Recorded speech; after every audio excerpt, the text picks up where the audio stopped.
Ladies and gentlemen, staying quiet after disrespect is not a sign of weakness, it's a sign of deep internal strength. Anyone can react, but it takes discipline to respond with silence. In a world that thrives on clapping back, defending yourself, and proving your worth, silence can feel unnatural.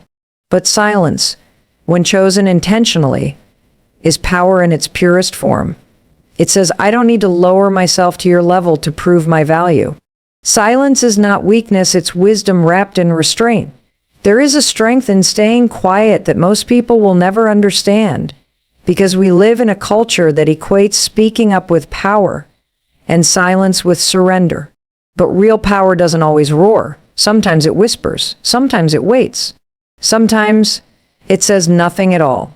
And in those moments when you feel the urge to defend yourself, to clap back, to respond to disrespect with equal heat, it takes more strength to stay still than to speak. In Bible we are said that a gentle answer turns away wrath, but harsh words stir up anger. Yet how often do we choose the loud reply just to feel seen? How often do we feel we're losing when we're silent, not realizing we're actually rising? Disrespect invites you into a war you don't need to fight. It provokes your pride, challenges your ego, and dares you to prove your worth. But the moment you respond, you've already given your power away, because now you're playing by someone else's rules, reacting on someone else's terms.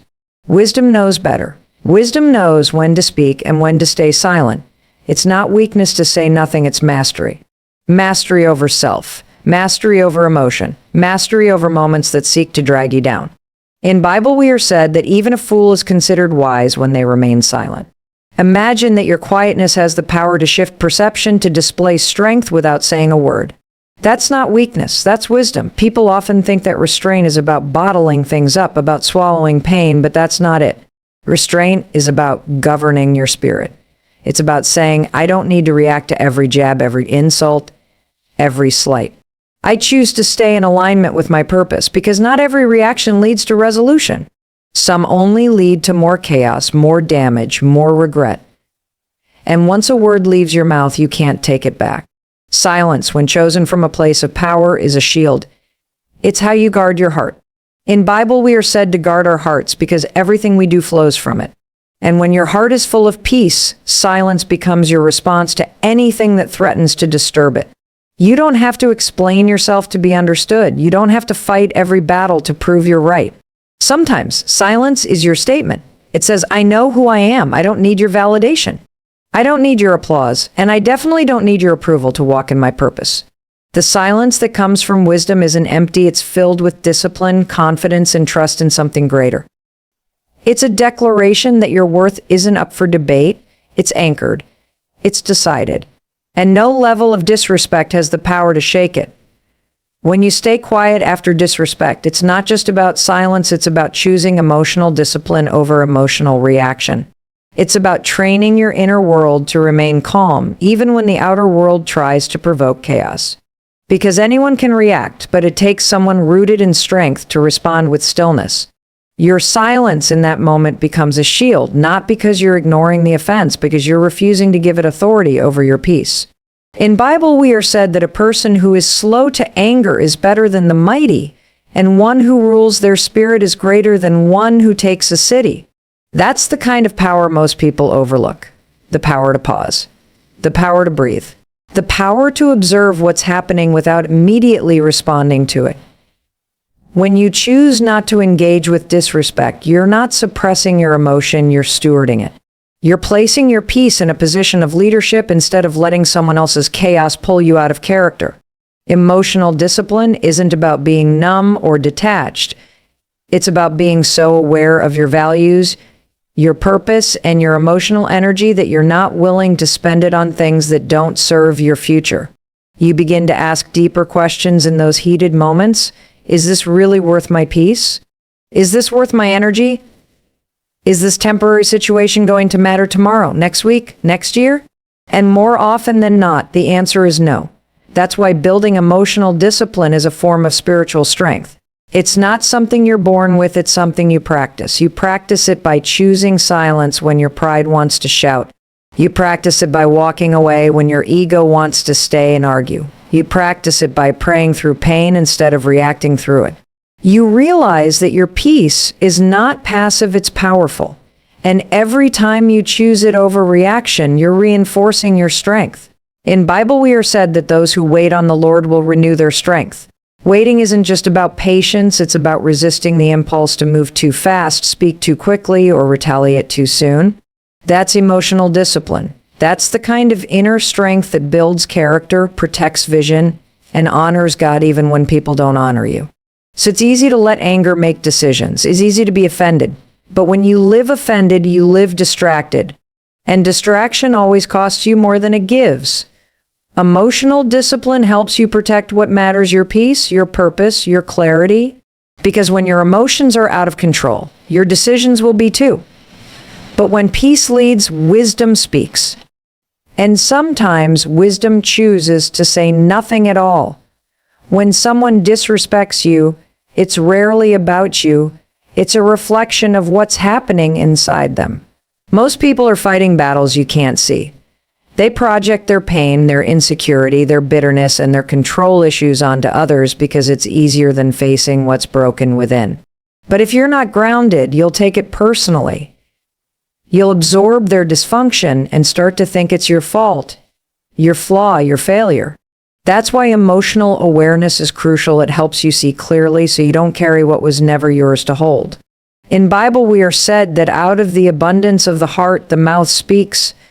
That means when someone lashes out, mocks, or disrespects you, it's flowing from what's inside of them. It's not a reflection of your worth, it's a revelation of their heart. And once you understand that, you stop internalizing their behavior. You stop giving weight to words that came from a wounded place. You start seeing that their reaction isn't about your value, it's about their void. This shift in perception is a game changer because now, instead of reacting with anger, you respond with discernment. Instead of retaliating, you remain rooted. You understand that their comments, their sarcasm, their silence, or their judgment isn't your burden, it's their bruise showing. And the more you heal, the more you refuse to let unhealed people dictate your emotions. But that doesn't mean you excuse disrespect. It means you recognize it without allowing it to shake your foundation. You can acknowledge the wrong without letting it reroute your peace. You can create boundaries without creating bitterness. You can see clearly without becoming cold. That's wisdom. That's maturity. That's what spiritual strength looks like. In Bible, we are said that love is not easily angered and keeps no record of wrongs. That doesn't mean you allow yourself to be mistreated. It means you rise above it. You choose not to let offense live in you. You recognize that their actions are rooted in something deeper, and while that doesn't excuse them, it frees you. Because when you see the wound behind the words, you stop being controlled by them. And the truth is, if you haven't done the inner work, you'll take everything to heart. You'll replay conversations, you'll analyze tone, you'll overthink silence, and you'll live heavy without knowing why. But once you realize most disrespect comes from internal dysfunction, you gain power. You stop reacting. You start releasing. You stop carrying what was never yours.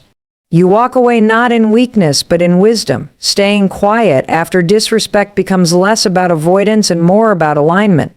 You're not avoiding conflict, you're protecting your calling. You're not afraid to speak, you're just choosing what deserves your voice. Because not every battle is yours, and not every disrespect deserves your energy. When you know that, you live lighter, you love deeper, and you lead stronger. You said there is a sacred strength in stillness. In a world that rewards loud reactions and impulsive responses, staying silent after disrespect feels counterintuitive. But silence isn't surrender, it's strategy. It's not that you don't have something to say, it's that you've grown wise enough to know not everything needs to be said. Not every insult deserves a reply. Not every provocation requires your energy. Sometimes the most powerful move is no move at all. In Bible, we are said that even a fool is considered wise when he holds his tongue.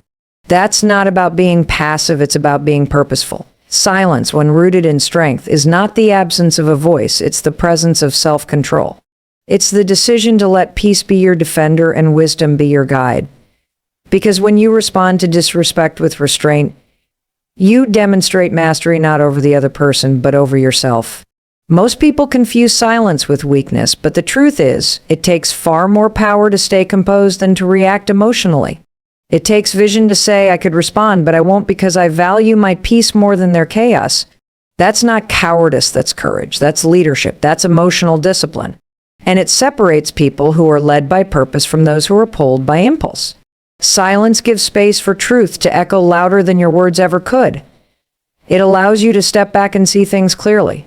When you're quiet, you can observe without absorbing. You can evaluate without escalating. You can protect your spirit from unnecessary warfare. And the more you practice it, the more you'll realize how many battles were only invitations, ones you didn't have to attend. In Bible, we are said that God will fight for you, and you need only to be still. That's not just spiritual poetry, it's practical wisdom. Sometimes your silence is the very stage where divine justice does its best work. While others are arguing, defending, and justifying, you're building, healing, and rising. You're using your energy not to clap back, but to climb higher. And the truth is, people who are quick to disrespect are often desperate for a reaction. They feed off your anger, your defensiveness, your need to be understood. But when you give them nothing, no reaction, no explanation, no emotional fuel, they lose power. Your silence frustrates their expectation. It exposes their own lack of control while preserving yours. So stay quiet, not because you're powerless, but because you've made peace your priority. Because you understand that elevation requires discernment. Because your time is too valuable, your calling too sacred, and your growth too important to waste on battles that don't build you. Silence in the face of disrespect becomes your shield. It becomes your wisdom. It becomes the loudest declaration that you are no longer ruled by emotion, but led by purpose. Choosing not to react is not a sign that you didn't feel the disrespect. It's a sign that you've matured beyond the need to prove yourself in every moment. Growth doesn't mean you stop feeling pain. It means you stop letting pain dictate your behavior. There's a level of inner development where your peace becomes more valuable than being right, where your energy is more protected than your ego, and where your response is no longer determined by the actions of others, but by the strength of who you've become. In Bible, we are said that those who wait upon the Lord shall renew their strength. That renewal doesn't always come from dramatic change. It often comes from quiet discipline. The discipline to pause when insulted. The discipline to think before reacting. The discipline to stay calm in the heat of provocation. That's where true power lies. Power isn't in shouting louder than the one who disrespected you. It's in staying grounded when everything in you wants to explode. People often mistake growth for perfection, but real growth is messy. It looks like wanting to clap back but choosing silence. It looks like being tempted to expose someone but deciding to let God deal with it. It's the private battles no one sees, the conversations you don't start, the responses you never send, the restraint you show when your emotions are screaming for release. That's the kind of growth that doesn't get applause, but it builds you from the inside out. The truth is, people will test your boundaries, push your buttons, and try to pull you back into who you used to be. But growth means you're no longer available for every fight, every argument, every need to defend your name. You've graduated from needing validation to knowing your value. And when you reach that level of awareness, you start to guard your peace like a treasure. You begin to ask yourself, is this response worth my spirit? And more often than not, the answer is no. In Bible, we are said that a gentle answer turns away wrath, but a harsh word stirs up anger. That's not just good advice, it's a roadmap to freedom. Because when you choose gentleness, when you choose stillness, when you choose maturity over reaction, you shift the power dynamic. You take back control. You become the thermostat, not the thermometer. You set the emotional temperature instead of being changed by it. Growth is a silent teacher. It doesn't always make announcements. It shows up in moments of restraint, in how you carry yourself, in what you no longer entertain. And one day you'll look back and realize you're no longer triggered by what used to break you. You'll notice that your silence is no longer empty, it's filled with wisdom. That your calm is no longer forced, it's authentic. And that your peace isn't conditional, it's anchored. When someone disrespects you and you choose to stay quiet, it doesn't mean you're weak, it means you're wise. You've learned that some battles are distractions disguised as challenges. And not every battle is yours to fight. In fact, the most destructive thing you can do sometimes is to let someone else's chaos pull you out of character. But when your identity is rooted in something greater, you don't need to respond to every accusation, defend against every insult, or chase every misunderstanding. You become anchored in who you are, and that alone becomes your defense. In Bible, we are said that the Lord will fight for you. You need only to be still. That stillness is not laziness. It's not giving up. It's spiritual strategy. It means you trust that your silence speaks louder than your retaliation. You trust that God sees what was done in secret. You trust that the truth doesn't need to be shouted to be known. And that kind of trust turns your stillness into a weapon, one the enemy can't touch. Because the enemy works through reaction, through noise, through chaos. But when you stay quiet, when you stay still, when you stay grounded, you remove his access to your peace. Your silence is not just a lack of words, it's the presence of self-control. And self-control is a form of spiritual power. It tells the world, I don't need to respond to be in control. I don't need to fight to prove my strength. My strength is in my restraint, and that restraint creates space for divine intervention. When you stop trying to control outcomes with your own hands, you make room for God to move on your behalf. That's not weakness, that's alignment. You're no longer reacting in the flesh, you're waiting in the spirit. In Bible, we are said to be quick to listen, slow to speak, and slow to become angry. That's not just about avoiding trouble, it's about embodying wisdom. Because silence doesn't always mean approval. Sometimes it means understanding. It means you've discerned that their behavior is about them, not about you. And so you no longer need to participate in every conflict to prove your worth. You already know your value, you already know your calling, you already know that your purpose is too important to be delayed by petty arguments. And when you begin to live from that place where peace guides you more than pressure, where purpose speaks louder than pain, you realize that silence can be one of the loudest statements you ever make. It says, I'm no longer controlled by my emotions, I'm led by my calling. It says, I refuse to let temporary people shake a permanent identity. It says, I know who fights for me, and I don't have to play in the mud to walk in victory.